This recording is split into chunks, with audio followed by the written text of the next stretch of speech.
É assim a geração dos que buscam vossa face, ó Senhor, Deus de Israel. Salmo 23. Um bom dia em nome do Pai, do Filho e do Espírito Santo. Amém. Recorramos sempre à poderosa intercessão de Maria Santíssima, nossa Mãe, e de São José, o Justo. E podemos fazer a seguinte pergunta no Salmo de hoje. Ao afirmar que é assim a geração, mas como é a geração dos que buscam a face de Deus?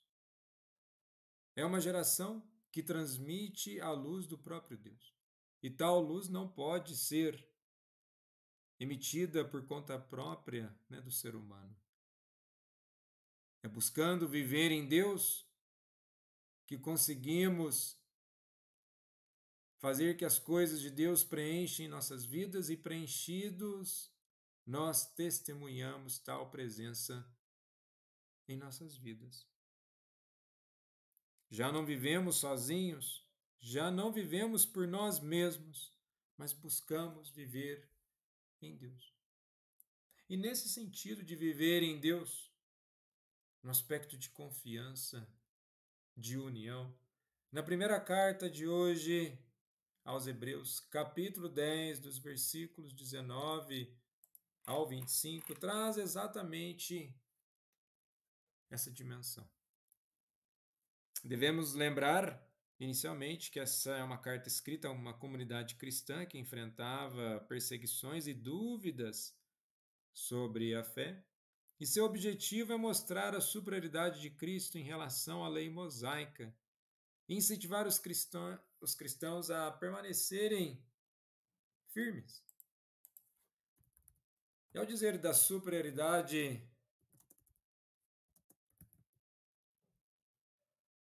à lei mosaica, Jesus não está dizendo que a lei mosaica ela estava errada. Ele vem para trazer uma dimensão de aperfeiçoamento. Então, o que Jesus diz em Mateus capítulo 5, versículo 17? Eu vim para cumprir a lei e dar plenitude à lei. Até que tudo se cumpra. Ou seja, até que tudo se cumpra é dar plenitude à lei. A essência da lei no amor e na misericórdia que apontam para caminhos de conversão. E não simplesmente ritualismos desapegados da vida e outros ritualismos desapegados da própria comunhão com Deus. E nesse sentido, no versículo 20, o que nós temos? Ele nos abriu um caminho novo e vivo através da cortina, quer dizer, através da sua humanidade. E tendo essa plena liberdade de entrar no santuário pelo sangue de Jesus, temos um grande sacerdote constituído sobre a casa de Deus.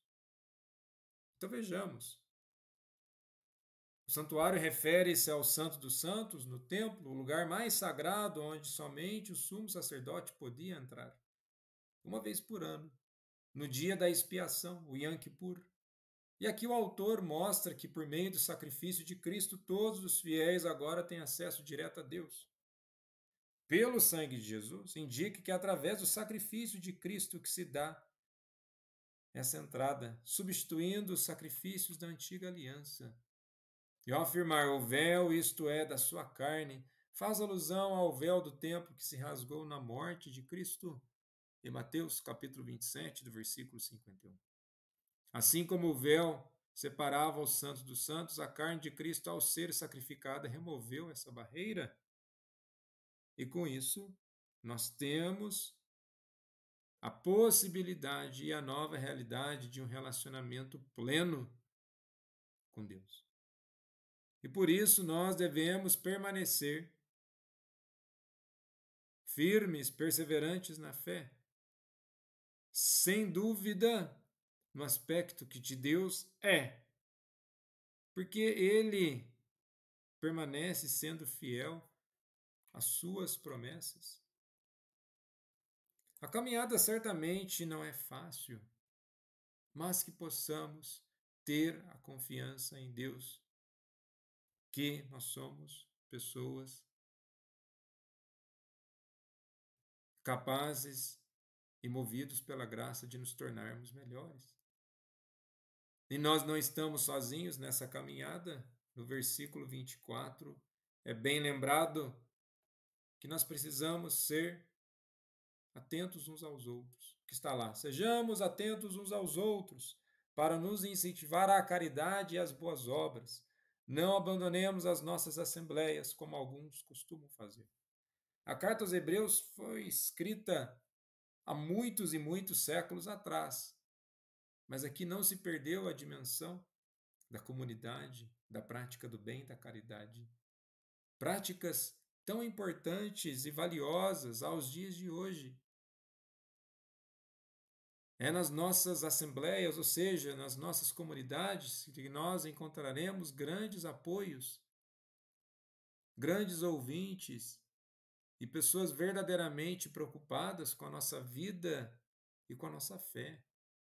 Apesar de todos os defeitos, que bom que nós temos a oportunidade de estarmos com as pessoas e uma relação de misericórdia, de perdão, de fraternidade. Eis a riqueza humana.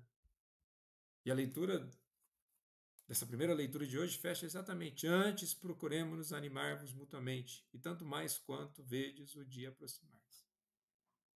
A fé não é um apontamento para que tudo vai dar certo e que tudo é perfeito, mas a partir de uma crença que tudo pode melhorar. E com isso temos no Evangelho de hoje, no capítulo 4 de Marcos, versículos 21 ao 25. E o interessante é que Jesus começa com a pergunta: quem é que traz uma lâmpada para colocá-lo debaixo de um caixote ou debaixo da cama? E o interessante é que, logo no início, quando começa a leitura de hoje, naquele tempo Jesus disse à multidão. Imaginem se havia espaço para Jesus em tais multidões. Nós podemos ver em outros evangelhos, em outras passagens, que Jesus procurava sempre um espaço para se destacar.